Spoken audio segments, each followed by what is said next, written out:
Anyway, it's going at the late afternoon slate. The Giants at the Seahawks. There's no line on this game right now because we don't know if Daniel Jones is going to play. The look ahead line on this game was Seahawks minus 7.5. So if you want to use that as a barometer, anyway, so who do you like? What are your thoughts on this game? Yeah, so first of all, I don't think Daniel Jones will play. It sounds like he's going to be out at least a week, maybe more. So we're going to probably see Colt McCoy. I imagine if the look headline was 7.5, I imagine it'll get probably to 10. That's how I would see it. I think it reaches double digits no matter what, because Colt McCoy is not a very good quarterback anymore. He was once one of the better quarterbacks in the league, but the whole problem with McCoy is he's never had a strong arm. So he had to rely entirely on, throwing the ball short, dinking and dunking down the field, getting the balls in the hands of his playmakers. And I don't think that's going to work well with this Giants team against the Seahawks team. The Seahawks are not going to be threatened by the deep ball, even though that's been a weakness of theirs this year. They've not been great against the pass consistently. They're not going to be afraid of Colt McCoy like they weren't afraid of Carson Wentz on Monday night. They will get a lot of pressure with him. They'll put Jamal Adams all over the place to get in his line of vision, to pressure him, do all sorts of stuff like that. So I think the Seahawks hypothetically should, if this line is double digits, have a good chance to cover. Especially, I think their offense is operating very well right now.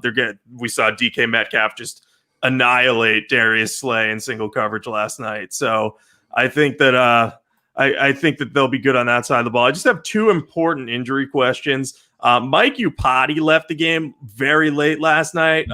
Nurse was looking like an injury, so he managed to get to the sideline. So I just want to check to be sure he's okay because he's important for that offensive line. Defensive line, I saw that Carlos Dunlap was getting an MRI.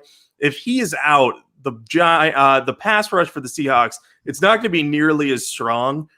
So I could see Colt McCoy like very slowly but surely moving the ball down the field and getting a couple of scores and making it hard for the Seahawks to cover a 10-point line.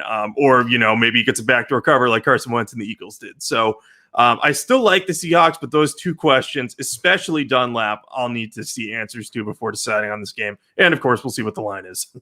Yeah, those two injuries are important.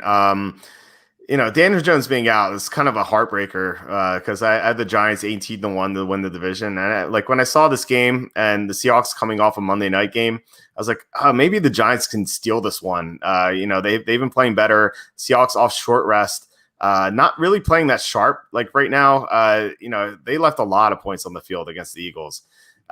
Just like those weird fourth down calls. Like, why are you running jet sweeps with David Moore? Like, you have Metcalf and Lockett and Russell Wilson. Like, use those guys. Like, why are you running with Carlos Hyde 15 times? Like, I don't understand this play calling. So I thought the Giants with Daniel Jones could have a chance to win this game. But with Colt McCoy, it's just rough. Like, I mean, you said it perfectly. Like, the Seahawks' biggest weakness is the deep ball, and Colt McCoy can't take advantage of that. So I imagine I'm going to be on the Seahawks unless this number is like out of control, like above 14. I think it's going to be, I would put it probably like 11.5. And even then, I would take Seattle. Yeah, I think 11.5 is probably the right number. I was debating between whether going 3 or 4 points at first, but I think McCoy's arm is weak enough that I would go 4 on that. Yeah, it makes sense. So we'll have to see what this line is and who's going to play for Seattle. But like I said, it would take a lot for me to get on the Giants. Like, it would not only would those players have to be out for Seattle, like we'd have to have a couple more injuries, and this line would have to be very high. Like, that's what it would take for me to be on the Giants. So anyway.